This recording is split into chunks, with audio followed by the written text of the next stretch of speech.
everyone, and welcome to The X, a podcast from inside Silicon Valley about how experience shapes everything, from products to businesses to entire industries. I'm Brian McLean, and I'm here with Demetrius Madrigal.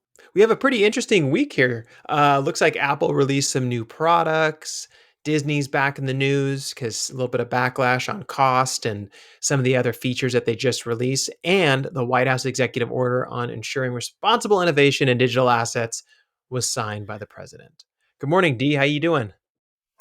I am doing pretty good. I think that it is kind of a default that we've got to talk about Apple new products being released. Yeah, a couple times a year they do this, and this one was kind of uneventful. But I mean, it was just, I think, an important product that they wanted to get out. A couple products.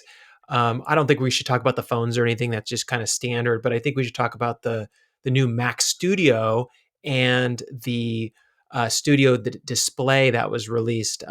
Pretty, it's a nice powerhouse machine. Expensive, but there might be some good stuff there. What was your take on it? Well, I thought it was interesting the new M1 Ultra processor, which is kind of it's a little bit of a misnomer. It's what it really is two M1 Max processors, kind of in a multi-processor format using an interface Apple's calling Ultra Fusion. But the interesting thing is that multi-processor systems have been around for a very long time, but Apple has figured out a way to do it in which the performance boosts from having these two processors work together is just monumental relative to what other people have done. So it is a step forward from an engineering perspective. Yeah, it's kind of cool. The design, it's very small and sleek. It's just this like little box that you can slide underneath your monitor. But there's like kind of a lot of stuff that they embedded into it. On the back of it, it looks like it has four Thunderbolt ports on it, as well as a 10 gigabyte Ethernet port, two USB-A ports, HDMI, audio jack, and it supports Wi-Fi 6 and Bluetooth 5. On the front, Mm-hmm. it includes two USB-C ports and an SD card slot. And the Mac Studio can support up to four Pro Display XDRs and a 4K TV. So they're really gearing this toward the creative, the producer. The first thing I thought when I saw that, I was like, this is somebody who buys this machine is somebody who's like creating product. This is somebody Yeah. who is designing maybe movies, maybe a podcast producer. It's like overkill for podcast producing. It's way overkill for podcast Yeah, producing. but in that bubble of creativity, right? Like it felt like the Sure. old school days when they would release this super powerhouse machine that you can spend like 10 or 20 G's on, and it kind of covered everything if you were a designer or an engineer looking at CAD and things like that. So it definitely felt like they were trying to get back to their roots and get something really powerful and really beautiful to that customer base. But to be honest with you, what caught my attention the most was the screen, the studio display. I know it was Yeah. expensive. We all laugh about the cost, right? Because it was like a $1,600 display. You're like, whoa, this is a lot. It's almost like Alienware level cost. You know what I mean? Like if you want to buy like an Alienware machine or something like that, you're going to pay like thousands, right? Um, but here's the deal: it's a 27-inch 5K Retina display with a 12 Mm-hmm. megapixel ultra wide camera with center stage, six speakers, and spatialized audio. It makes me feel good when I see spatialized audio, since I used to work in the spatialized audio lab at NASA, and we were doing this stuff 20 years ago, and Yeah. now it's getting integrated. I'm less enthused by the studio display. I'm just gonna be honest. Really, Like, it's. Remember you were talking about how many nits is pretty yeah, it's good. 600 600 nits. nits pretty That's good. good. Yeah, that's good. Yeah, but for $1,600, it better be good. Yeah, Like for $1,600 constantly plugged in, I mean, you should be able to do the same brightness as what my laptop can do on battery. So yeah.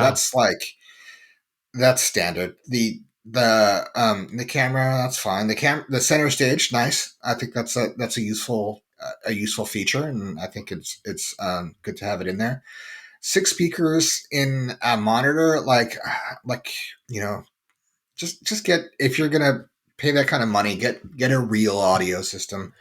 Go out and get like some studio monitors from Atom Audio or something like that, and actually like have yourself a good audio experience I rather think than. what you're describing there, though, is you're describing somebody who, like, has kind of all the space to do that. I think what they're trying to do is capture hey, what if we can give you such good quality in the screen itself that you don't have to do that, and you can provide yourself with a But you're not. It's monitor speakers. I mean, yeah, they've got six of them, but number one, Apple's never really been good at audio. They're decent. They've been improving, but like you can't overcome the physics of like these are tiny monitors built into or tiny speakers built into a monitor. Mhm.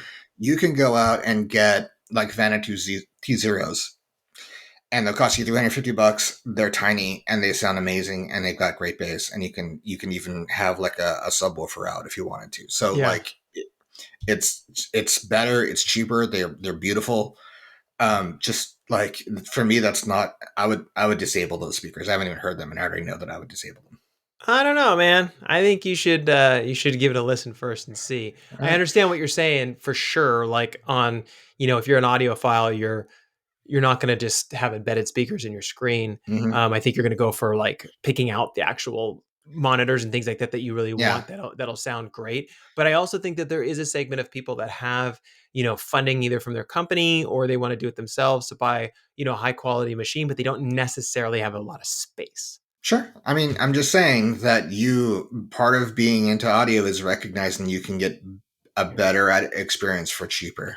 Yeah. And you can do that with Genelec. You can do that with Vanatu. You can do that with a lot of different options out there. You can get these little micro monitors that sound amazing. There's a lot of things that will work for a small space environment. Sounds like you're a bit down on Apple today, For man. I'm just saying the monitor is like, come on, man. Like this thing doesn't have height adjustment and $1,600. Like the specs are like, okay, yeah, you can get an LG that's probably gonna do this for cheaper than this and have a better stand on it. And you can get separate speakers and you're gonna have something that's beautiful, that sounds great, that looks great, and you'll be just fine. Yeah. There's just nothing really like innovative about the monitor. Well, I think what people expected, to be honest, was I think they expected them to release the Apple glasses or something. I think there's been a lot of speculation about that, and they thought that this event might be like the sneak peek of what's to come, and it didn't Sure. happen. It didn't happen, and Hmm. everyone online is now kind of going, well, maybe it's going to happen in the fall because they do a lot of big stuff in the fall as Yeah. well. So I think to I mean, me it it's looked it's not even it's not their top of the line monitor. They have a better monitor. Apple has a better monitor, and it's kind of like Apple. I mean, their reputation is being very user friendly and providing a really good user experience. And then they release like a very expensive monitor that's with middle of the road specs and without a height adjustment on the monitor stand. So it's just like, come on, you can do better than that. Yeah. So one other question then regarding that is that how do you feel about the center stage technology where it keeps you centered in the frame as you move around, and then when other people join or leave the call, the view expands and zooms in and kind of tries to make it a little bit more natural when you're connecting with people remotely on that? Are you interested in seeing kind of how that works from their perspective? Yeah, I think that's really cool. So I think that, but the I don't necessarily consider like a camera as part of the monitor. Hmm. Um, like I understand they're building it in because they're coming from this like phone perspective and maybe laptop perspective. Hmm. But what I'm used to is you get yourself a separate a camera, and nowadays you can go out and get like a Sony mirrorless camera or use a Canon DSLR. That's one of the things I did for a while, but it was just too bulky. Would just take a Canon 5D that I had laying around Hmm. and use that. You can use a Canon now has a uh, a utility where you can just plug it in and use that as a camera, and it's gonna look great. And Hmm. it's actually no, I'm using the 70D, and at 70D that is still cheaper than this monitor by itself, and it's a DSLR with probably going to have better glass than what's built into this webcam. Yeah. Well, what do you think about the overall design of this monitor and this machine and kind of the way that they're kind of laying all this stuff out? So I think the industrial design. So I'm going to be very clear. I think it's awesome that Apple has what they've done with the M1 Ultra processors. I think that is a major step forward. I think that it's going to affect the industry and push things forward, and we're going to start seeing in a year or two some advancements from competitors like AMD and Intel and probably Nvidia also in order to kind of use multi processor setups in a much more efficient and much more effective way. The visual design, I mean the industrial design, it's good. I'm just kind of bored of it. It looks like a like you look at the Mac Studio and it kind of looks like a Mac Mini that's 8 months pregnant, Uh huh. and that's fine. Like it looks good. If you really like it, then that works for you. It's just like it feels very kind of same to me. Yeah. So I'm not going to knock it. It's not a bad thing. It's just like it's just doesn't really get my attention. I was thinking about this the other day, how like Apple doesn't really make drastic changes once they see success in something. Hmm. And I wonder if if that's a good thing. I do feel like there's some companies that will just like make something one way and then completely swing the other way just to kind of shake things up. And it doesn't always work out. So maybe it is smart for them to just make these small, like, I smooth the edges, or I smooth the corners, or I put glass on Well, it, or I something like mean, that, and kind of stay away from doing anything too drastic, especially when customers are happy. that's a that I'll point out that that's a relatively recent thing. Hmm. If you go back historically to like introducing the iMacs, the original iMacs, and then moving on to like the original the first aluminum MacBooks, they have made big swings before. Even what the iPhone has looked like from like generation to generation changed quite a bit in the early days. And then more recently, they've been doing a little bit more like, all right, we're going to shave a few millimeters off and make it smaller. Like it's impressive that they got the Mac Studio so small, but it just feels unnecessarily small to me. Like it's cool, but like I don't need it to be that small. I've already got space allocated for like a bigger machine. The I was looking at the old school one. I forgot what it was called. Was it Mac Mini? The very first one that came Yeah, out. That was a tiny yeah, one. the Mac Mini. Yeah, right. And I was like, man, this is kind of cool. Like it's almost portable. Like Hmm. if you're not going to take your laptop and you wanted to like travel and set up, working, I wonder if they're kind of thinking about that as well.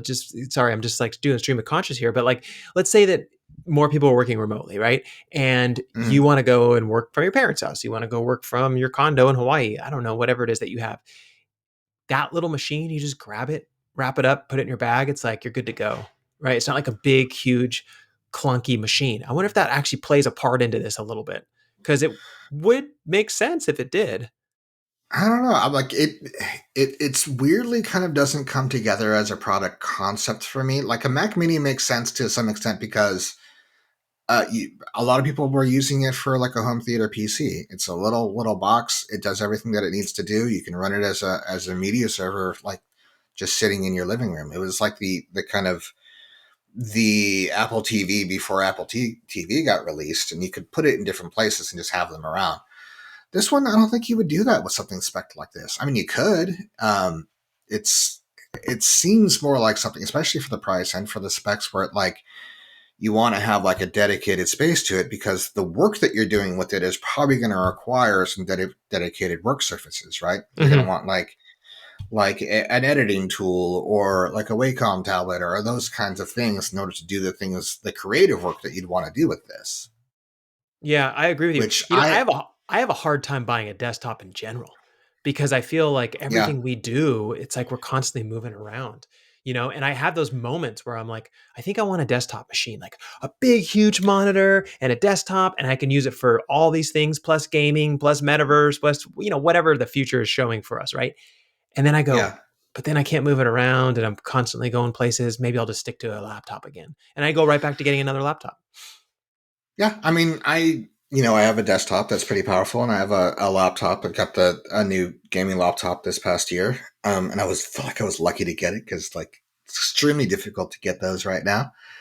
But it meets all my needs, and I don't do like I had to do some video editing, and my machines are fast at it. But like for me, and I think a lot of people, the bottlenecks are not the processing power on the machine for like simple things like working in Photoshop or Illustrator or Premiere, like doing some video editing.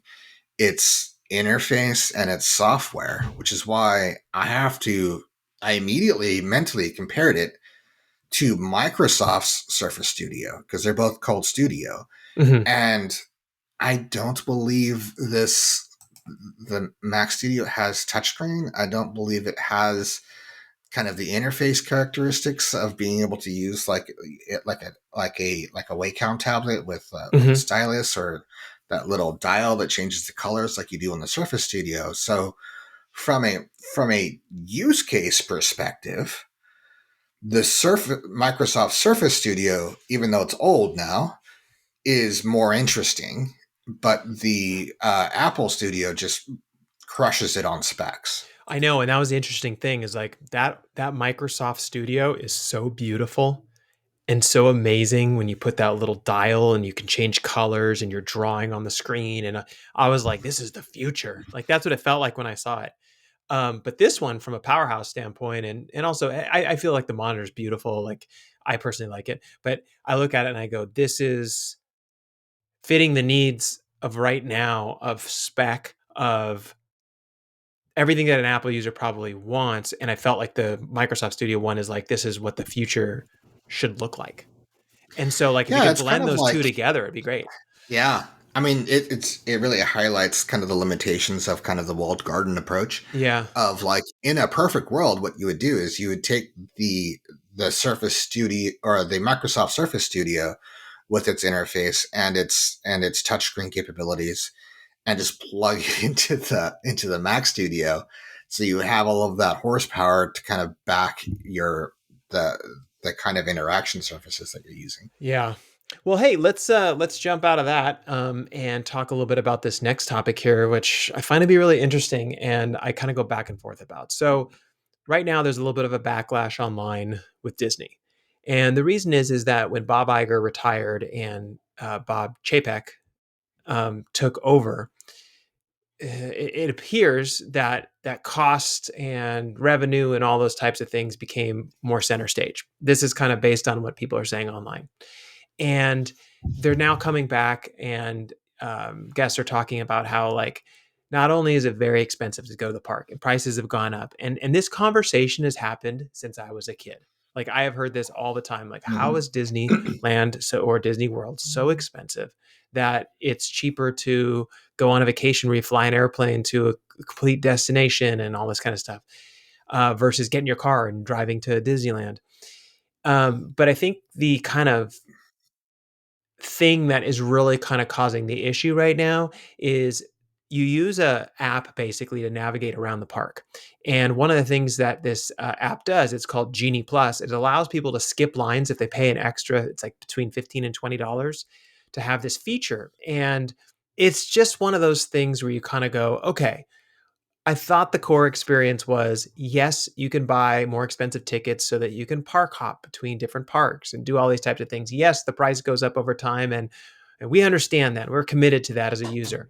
But then when you start adding in these little tiny things like, oh, an extra $20 a day lets you skip lines in front of other people, or now they have this other like kind of a la carte feature where you can do individual lightning lanes and you could pay to have shorter waits for desired rides.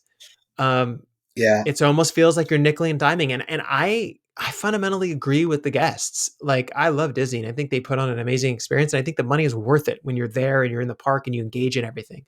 But I don't like the idea of charging people more so they can cut the lines and all that. I feel like the idea is you show up at Disney, you get there bright and early in the morning and you run, right? And you go try to get that ride in that ride line first so that you can get on that ride quickly. And that's part of the magic of it is that everyone is equal.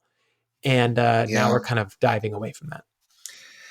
yeah. I think it's just not a good user experience to segregate your users into like different classes of economic investment.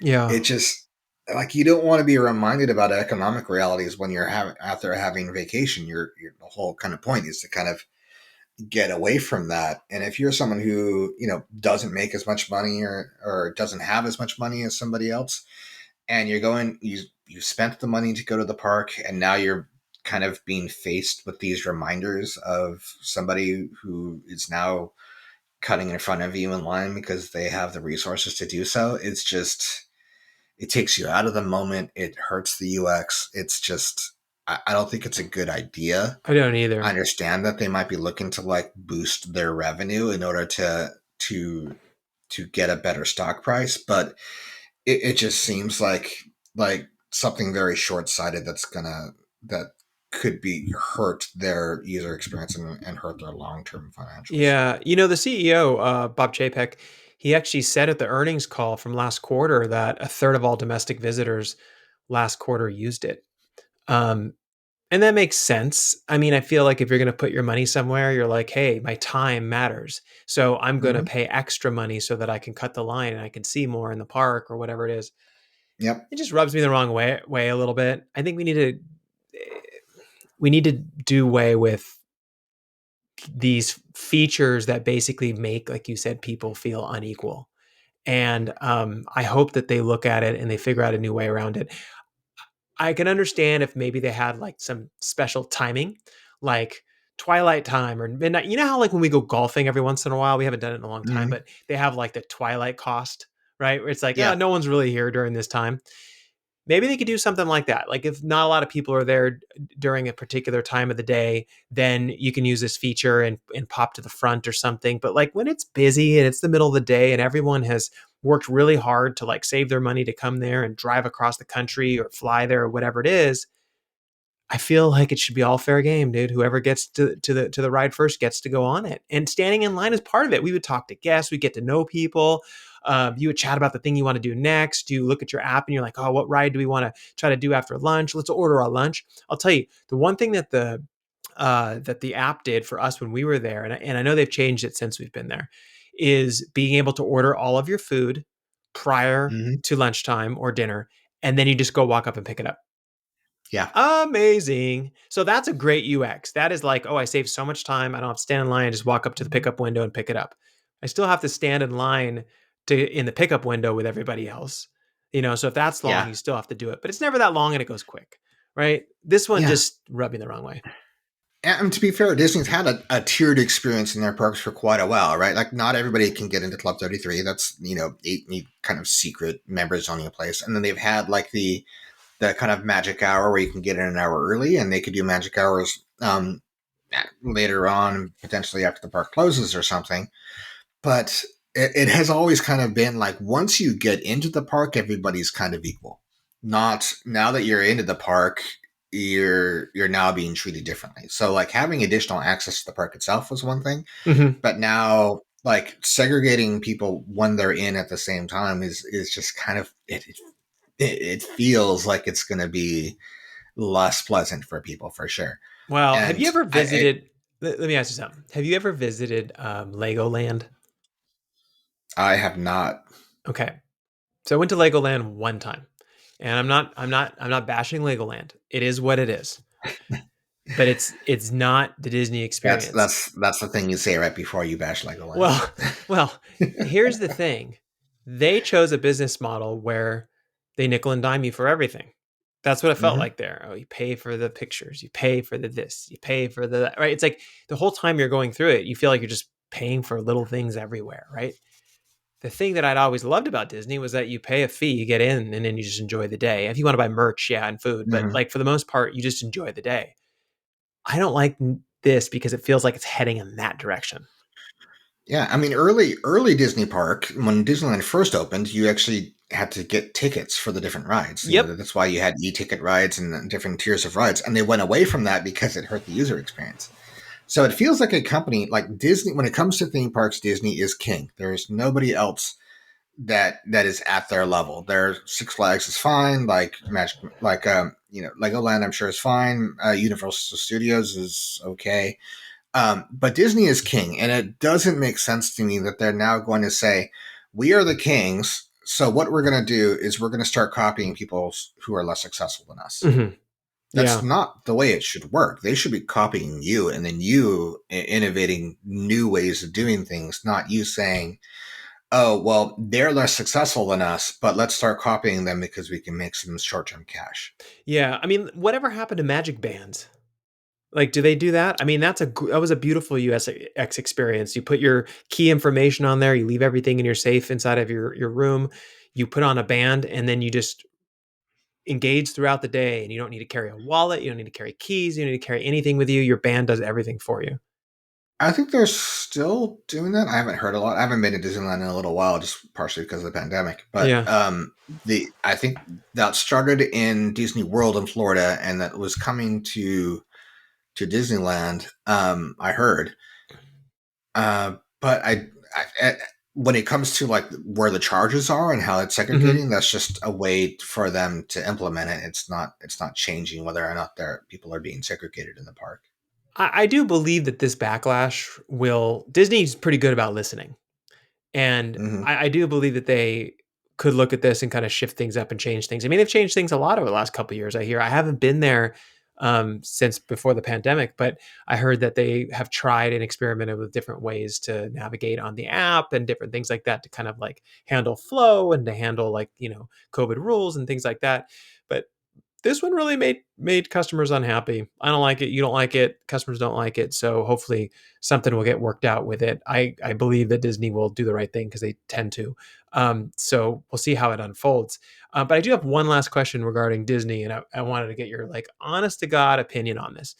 Do you think it costs too much to visit Disneyland? Yeah, probably. I mean, I'll do just a confession. I don't pay to go to Disneyland most of the time. My best friend is a electrical engineer there, so I get in on his passes. And to be honest, if I was paying full price, like a lot of people out there are, I probably wouldn't be going anywhere near as regularly, Yeah. especially when you want to get out and get multiple experiences, and there's only for professionals like us, the greatest cost is the time to get away, especially when we're running our own business. We don't have paid time off. We when we're when we take time off, we are not earning, so that's definitely, I think, a factor. It's one of the things where especially as they're raising prices, you start looking at like, okay, well, what are my other options? What other things, especially, have I not done that I could spend the same amount or less money in order to get those experiences instead? Yeah, correct. I mean, somebody on Twitter said, "Why does it cost more to visit Disneyland than Hawaii?" And it's always been a Yeah. joke. Everyone always asks that question, and I think it averages. I'm going to say averages because there's different tiered tickets or whatever. I think it's averages like $150 a person per day, right? So Hmm. if you have a family of four, I mean, you can do the math, right? It's like $600 a day. Um, that's a I lot. think it's I think it's more than that. I mean, you factor in a ticket. I mean, I think you and I and our other friend who works there, I think we were assuming, okay, 100 $120 a day for a ticket, then food and transportation, and especially if you're coming in from like out of state or something, you need to take a flight in. If you're paying for a hotel Yep. like that, I think it's probably a bit over 200. Yeah, I agree. You add in all of those factors, and it can get kind of hairy. When it comes to cost. Now, this is the whole thing about brand. If you love the brand and they do their job well, and they give you an experience that makes you really, really excited and happy, you'll pay the money. You'll be like, "Hey, that's worth it." Like we had a wonderful experience. If you Hmm. get to the point where you're nickel and diming a little bit and you're starting to do certain things that customers aren't as happy with, you start to see the customer say, maybe I will go to Hawaii instead. Maybe I will go to, Italy or something like that. I can get a good deal on a ticket, right? So I believe that they have to walk this like, delicate line because they're selling an experience that's very branded and it's not like a new experience. If you've been to Disneyland two or three times, it's not like it's vastly new every single year. Yeah. There are changes, but there's not a ton that gets changed. But hopefully they'll get this worked out. I'm going to watch this closely because from a UX standpoint, this is kind of a big deal. Um, Yeah, one of the things that Disney has always done well is they've delivered great value, yes. and the experience there is so rich. I mean, I've been going there pretty regularly for like decades now, and there's still things I go and I discover things for the first time that have been there for since the park opened or something. So that is one of the things is that as they're increasing prices, they have been increasing the user experience and providing more value. But if they're now undercutting the user experience and while they're raising prices, then that's not a great combination. I agree. Well, we'll keep an eye on it, and we'll circle back on this one. So the third and final one for today, which is really interesting, is Biden just signed an executive order on ensuring responsible innovation in digital assets. This has to do with everything that's going on with cryptocurrencies right now.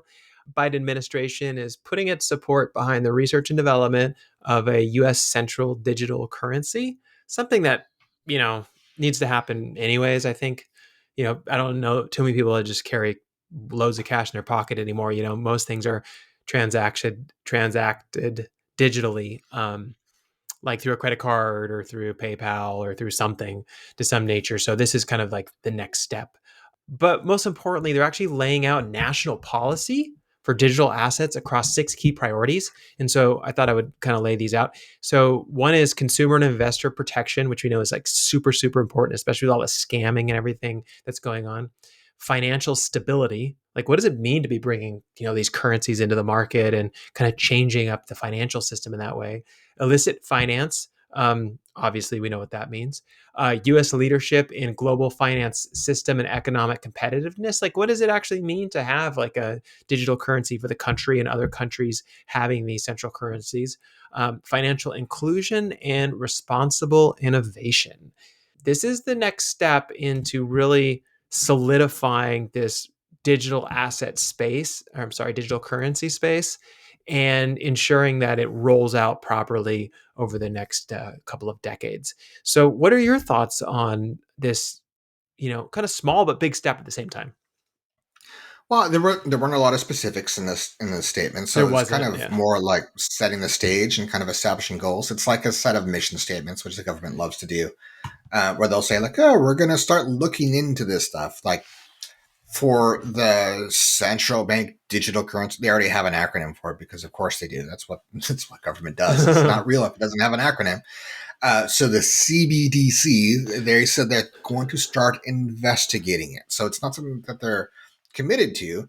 And honestly, like the US dollar is a digital currency. Yeah. It has always been a digital currency dating back before computers. So one of the differences between digital and analog is that digital kind of forces you into kind of integers, right? So dollars and cents are digital, and they always have been.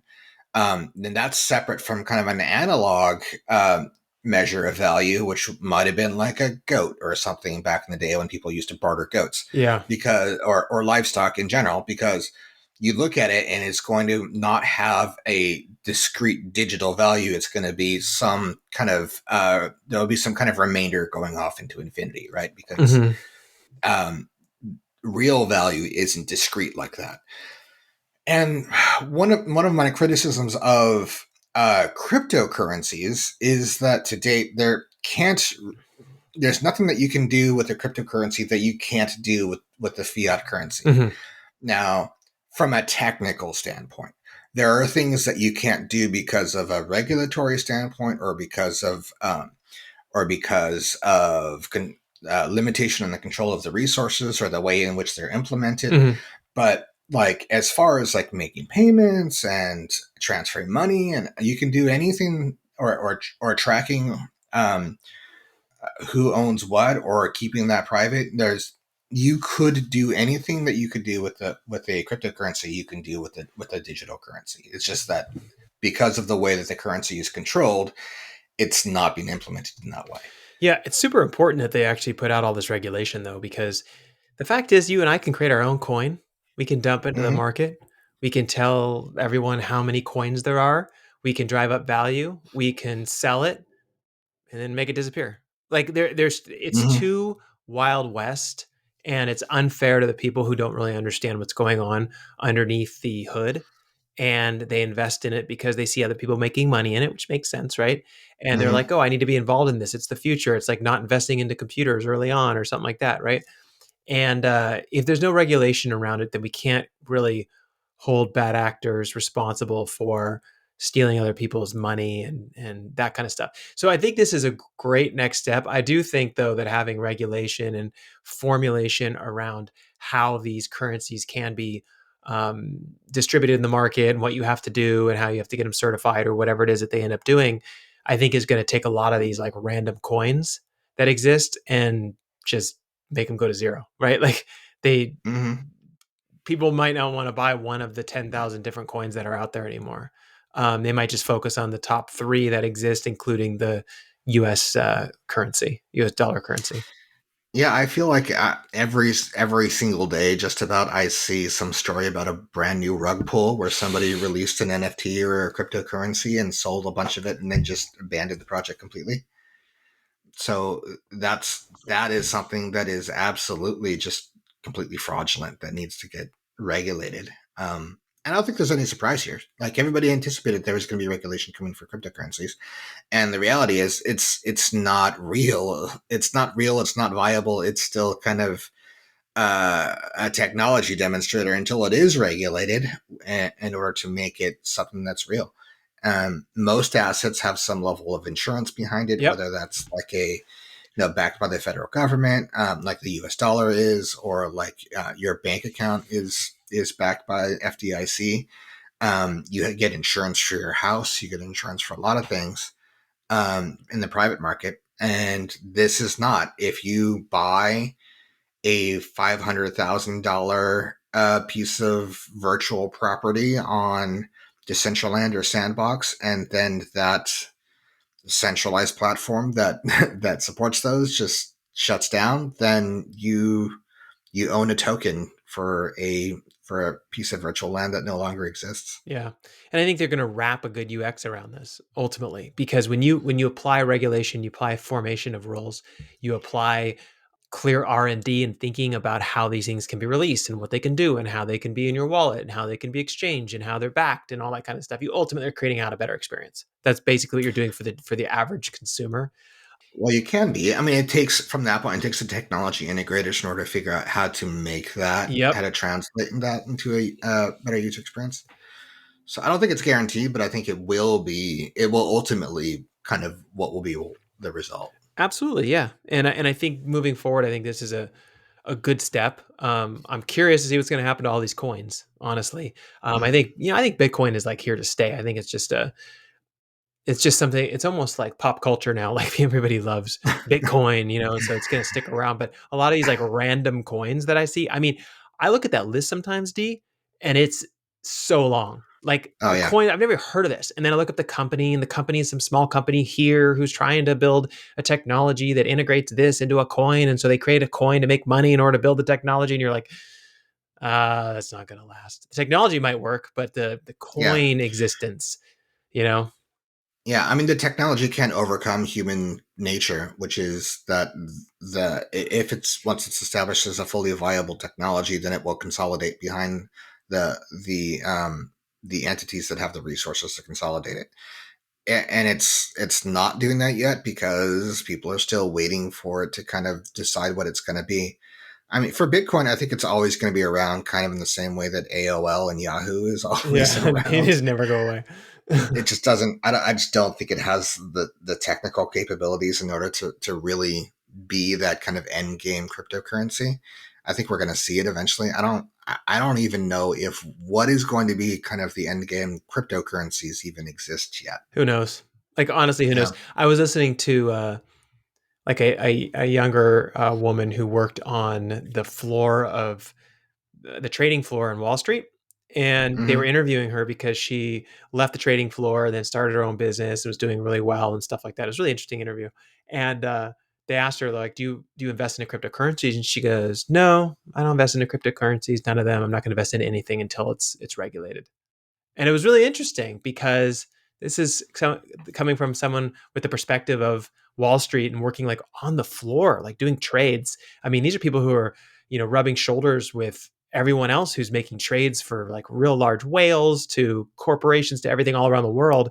And you learn something from those experiences. And the fact that her experience has told her, like, I'll invest once it's regulated. And it's like, Interesting, right? Like, Yeah. I wish they asked follow-up questions because I'm curious now what her perspective is. Well, something like this getting regulated, it's like a country receiving diplomatic recognition, right? It's like it is the world at the highest level, or society at the highest level of control and influence, saying like we recognize you as something that actually exists. Yeah. And before that, it's like, all right, well, you're small enough for us to ignore. Exactly, right. And then at some point you get big enough and it's like, okay, now we have to figure this out. So we'll keep an Mhm. eye on that as well. So interesting week, not super crazy week, but some interesting things that kind of unfolded, and we'll see what is in store for us next week. But thank you everyone so much for taking the time to listen to us today. We really appreciate it. We'll be posting many of the links and sources that we reference on Twitter, so you can find us and follow us on Twitter at the X Podcast One. That's the X Podcast number one. If you like this podcast, found it interesting or informative, helps us a great deal if you subscribe or leave a review on whatever platform you use. Thank you, everyone, and we will chat with you again next week.